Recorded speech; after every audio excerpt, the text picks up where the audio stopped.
시간입니다. 스마트홈이라고 하면 다들 스마트싱스, 애플홈 쉽게 떠올릴 것 같은데요. 그 중에서도 애플 홈킷 지원하는 기기들은 뭔가 압도적으로 비싸고 고를 수 있는 선택의 폭도 좁고 그렇게 느껴질 거예요. 사실 느낌적인 느낌이 아니라 실제로도 그랬죠. 그런데 최근에 다양한 브랜드에서 저렴한 애플 홈킷 지원 액세서리들이 많이 출시가 되면서 홈킷에서도 어느 정도 복잡하고 재미있는 시나리오들을 사용해 볼 수 있게 됐습니다. 인트로에는 제가 사용하는 모습을 보여드렸지만 다들 집에 스마트 조명이 다 준비되어 있고 막 이런 건 아니니까 오늘은 좀 저렴한 애플 홈킷 지원 액세서리들을 이용해서 당장 재밌게 써볼 수 있는 방법 소개해드리도록 하겠습니다. 첫 번째는 아카라라는 브랜드에서 나오는 홈 카메라 G2H 프로입니다.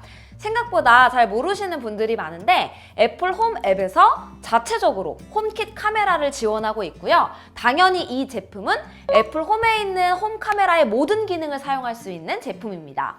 저는 현관에 설치를 했는데요. 홈 앱에 진입을 하면 현관에 고정해둔 G2H 프로를 통해서 현재 현관 앞의 모습을 실시간으로 볼 수 있습니다. 자체 플랫폼을 이용하는 다른 홈 카메라와는 좀 다르게 G2H 프로는 스트리밍과 녹화까지도 별도의 저장 공간이 필요 없이 아이클라우드 저장 공간을 활용하기 때문에 우리에게 필요한 것은 정말로 딱 이 홈 카메라 하나뿐이에요. 저는 녹화 옵션에서 집에 누가 있을 때는 스트리밍으로 현관 밖 상태를 파악하고 누가 왔을 때 간단하게 대화를 바로 할 수 있도록 해뒀고요. 외출 중에는 움직임이 감지되는 시점에 녹화가 되도록 해뒀습니다. 만약에 사람이 좀 많이 다니는 곳이라면 동작 감지 구역을 따로 설정을 해서 어디에 움직임이 감지될 때 녹화할지도 별도로 설정할 수가 있어요. 그리고 이곳에서 특정 움직임을 선택할 수도 있습니다. 사람, 동물, 차량, 소포 등등 설치 위치에 따라 추적하고 싶은 대상을 선택해서 감지가 됐을 때 녹화하고 알려줄 수 있도록 설정하시면 돼요. 귀엽게 타임라인에 사람인지 소포인지 아이콘으로 보여주기 때문에 그 시점의 영상을 보기 위해서 클릭만 하면 쉽게 확인할 수 있어요. 아카라 G2H 프로는 홈 카메라 기능뿐만 아니라 움직임 감지 센서로서의 역할도 동시에 할 수가 있어서 집 안에서 사용을 할 때는 움직임 감지 트리거를 통해서 자동화에 사용할 수도 있어요. 그래서 처음으로 애플홈을 사용해보기 위한 액세서리로 가장 많이 제가 추천하는 제품입니다. 다음으로는 아카라 스마트 허브 M2입니다. 앞서 보여드린 아카라 카메라가 자체적으로 허브 역할을 하기 때문에 사실 이 제품이 없어도 아카라의 다양한 센서류 제품들을 애플 홈에 붙여서 사용할 수가 있는데요. 특별히 제가 이 제품을 거실에서 사용하는 이유는 IR 방식으로 작동하는 리모컨을 학습을 시켜서 리모컨 대신 이 제품으로 실행할 수 있기 때문입니다. 저는 거실에서 올레드 TV로 넷플릭스를 보는데 해가 완전히 지고 나면 프리미어 9으로 영화를 보는 편이거든요. 그런데 이게 골치가 아픈 게 전동 롤러블 스크린 리모컨이 따로 있고 또 프리미어 9 리모컨이 따로 있고 여기에 프로젝터로 시청할 때는 주변 조도도 낮춰야 돼서 조명 장면 설정까지도 설정을 해야 돼요. 조명 장면은 애플홈에 이미 무비타임으로 제가 설정을 해둬서 좀 심플하니까 아카라 스마트 허브 M2에 리모컨 학습을 시켜볼게요. 아카라 홈 앱에 들어가면 리모컨을 직접 입력할 수 있습니다. 먼저 스크린 업 그리고 스크린 다운 버튼을 학습을 시키고 다음으로는 프리미어 9 전원을 학습을 시킵니다. 근데 제가 한 가지 아쉬웠던 점이 이렇게 아카라 앱에서 만든 리모컨은 애플 홈에서는 사용을 할 수가 없어요. 자체적으로 애플 홈 자동화 규칙 설정에 좀 포함이 되면 좋은데 그건 안 되는 점 참고해 주세요. 그래서 바로 이 시점에 아카라 스마트 큐브가 등장하게 됩니다. 이 주사위는 어떤 면을 위로 향하게 돌려놓는지 혹은 흔들고 문지르고 하는 여러 동작에 따른 자동화 설정이 가능한 제품이에요.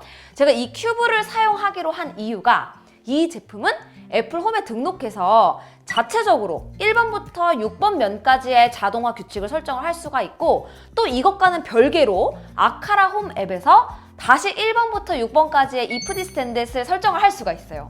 그래서 제가 이걸로 앞에서 말했던 고민을 어떻게 해결을 했냐면요. 2번 면이 위로 향하면 애플 홈에서는 장면 모드 무비 타임을 실행하도록 만들어서 자연스럽게 조도가 낮아질 수 있도록 했고요. 아카라 홈 앱에서는 2번 면이 위로 향하면 롤러블 스크린을 업, 그리고 프리미어 9 전원을 켜주도록 설정을 했습니다. 반대로 3번에는 다시 조도를 원래대로 바꾸고 롤러블 스크린을 다운, 프리미어 전원을 끄도록 했고요. 자, 이제 소파에 앉아서 프로젝터로 영화를 보고 싶다. 그러면 이 주사위를 2로 돌려주면 됩니다. 그리고 다 보고 원래대로 하고 싶다면 다시 3번을 위로 올려두기만 하면 끝이에요. 와, 이거 진짜 엄청 편해요. 꼭 이런 기기들이 없더라도 집에 있는 IR 리모컨 기기들 진짜 많거든요. 간단한 것부터 등록해두고 애플홈과 아카라 홈 연동하게 되면 진짜 복잡한 시나리오들까지도 한 번에 해결해줄 수 있는 트리거 역할을 확실하게 해줍니다. 한 가지 유의할 점, 이 제품은 숫자를 바꾼다는 동작을 인식하는 것이 아니라 움직임 다음에 움직임이 멈췄을 때 그때 숫자를 인식해요. 그러니까 2번이 위로 있는 상태에서 이걸 옆으로 쓱 밀어 놓는다고 하더라도 이 큐브는 움직였다가 2번이 위에 있는 거잖아요. 그러니까 다시 한번 2번 동작을 그대로 실행을 하는 거예요. IR 리모컨의 경우에는 반복해서 실행하면 안 되는 전원 버튼 같은 동작이 있기 때문에 이 주사위는 움직일 일이 없는 곳에 두고 돌려가면서 사용하는 것이 좋습니다. 최근에 정말로 이 애플 홈킷이 저렴해지고 있는 것은 분명하죠. 애플 TV를 사용하거나 홈팟을 쓰시는 분들이라면 제가 오늘 소개한 간단한 제품들을 써보면서 애플 생태계 속에서 다양한 스마트홈 디바이스를 연동해서 써보는 경험을 해보셨으면 좋겠습니다.